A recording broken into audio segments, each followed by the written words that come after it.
Esse não é um filme de ficção. É um vídeo que explica um dos motivos da disputa pela Amazônia brasileira.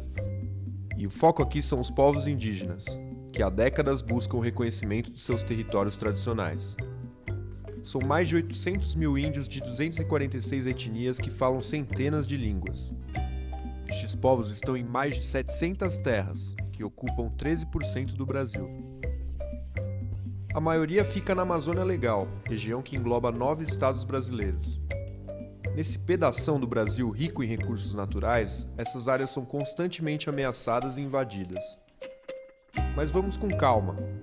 Para entender o tamanho da encrenca, primeiro precisamos falar sobre 2 pontos: violência e desmatamento.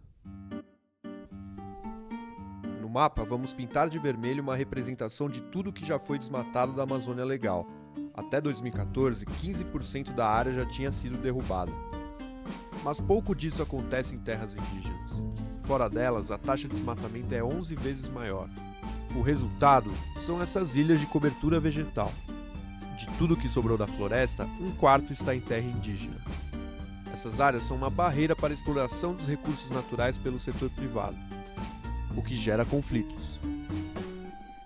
Desde 2010, os conflitos por território mataram mais de 350 indígenas.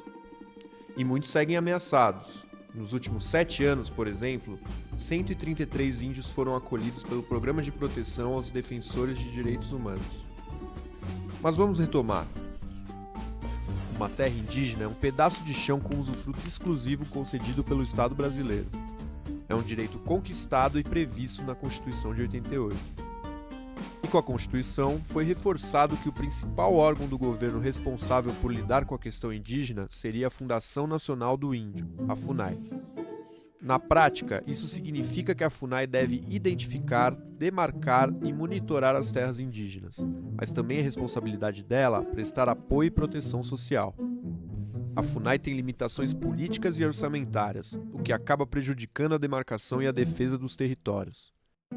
E é nesse contexto que surge uma série de pressões.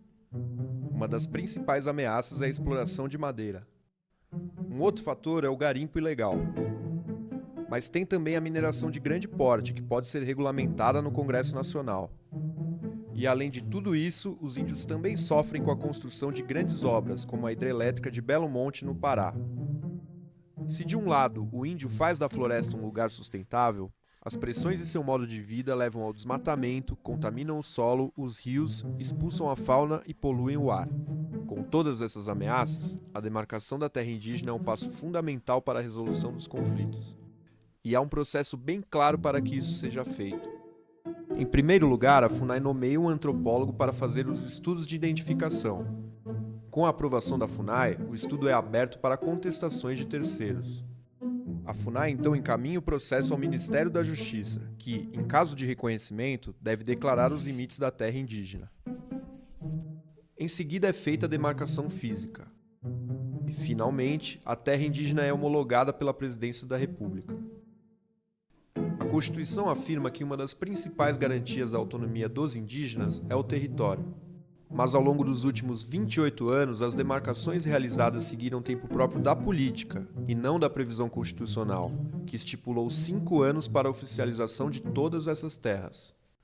Atualmente, 72 terras aguardam a canetada final da presidência, e outras 116 seguem em estudos de identificação.